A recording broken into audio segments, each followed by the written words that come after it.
first class. The sun hots out here and I hear long time working this field day and night.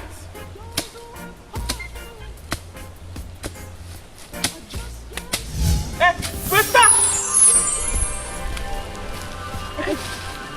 This is I, my child, Mother Nature, Mother who? protector of the forest and mother of life itself. This is my home you are burning down. Wait. Who claim who gave you this lamp we talking about? You're deaf or what? Don't you understand the consequences of your actions? This tropical forest is home to all the creatures. Creatures? We talking about? I see nothing here. Nobody have By you this. cutting and burning this place down, the animals would suffer. Do you get that? I don't understand where you coming from, you know, lady. Oh! Come with me, come with me. Hey, we come, you Come say? with me, come with me. We talking about?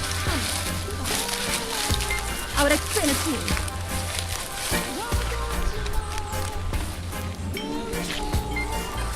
So you know, there are natural occurrences such as rarity that lend to vulnerability of extinction. Rarity, not in my dictionary. I don't know what is that.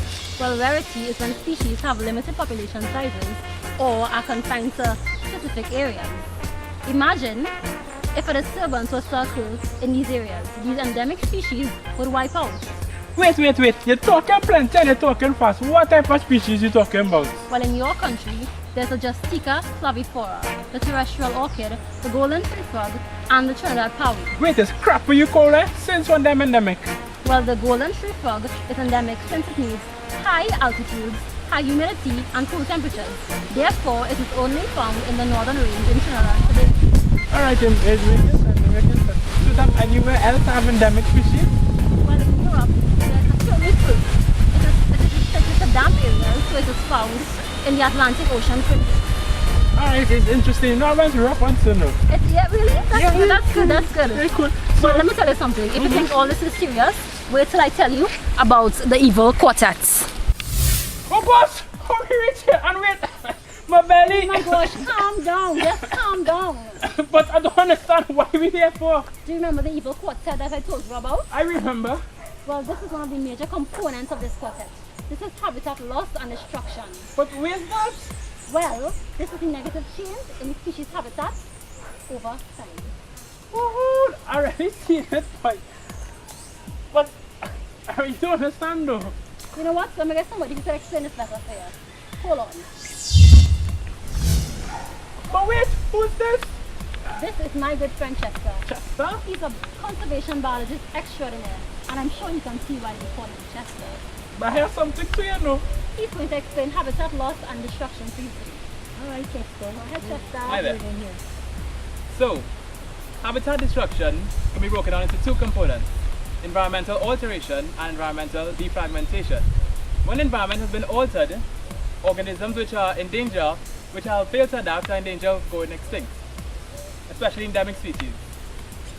Environmental alteration leads to environmental defragmentation, which lowers the amount of organisms that can be supported by the environment, lowering the carrying capacity. Due to habitat destruction, this accounts for 85% of endangered species going extinct. Alright, but give me an example though. For example, the cheetahs in Africa. Alright, cool. Now, where next? Hey, we on a boat. Where's this? You know, I can't swim, you know. Oh, hi Val. Don't worry, this is the Caroni swamp. Isn't it beautiful? Yeah, it's really looking nice.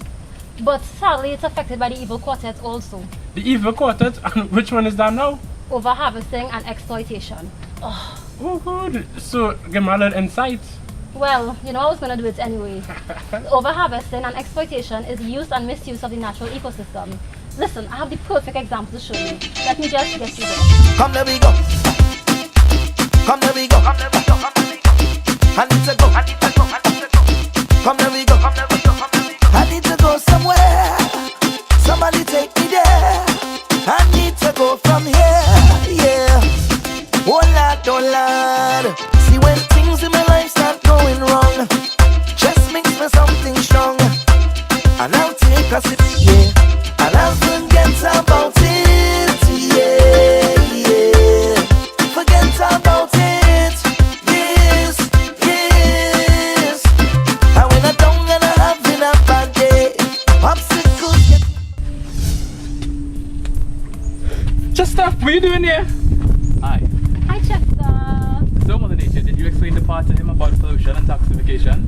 Oh, even Mother Nature forgets sometimes. Wait, I'm Mother getting Nature. so old. It's another part of the evil quartet.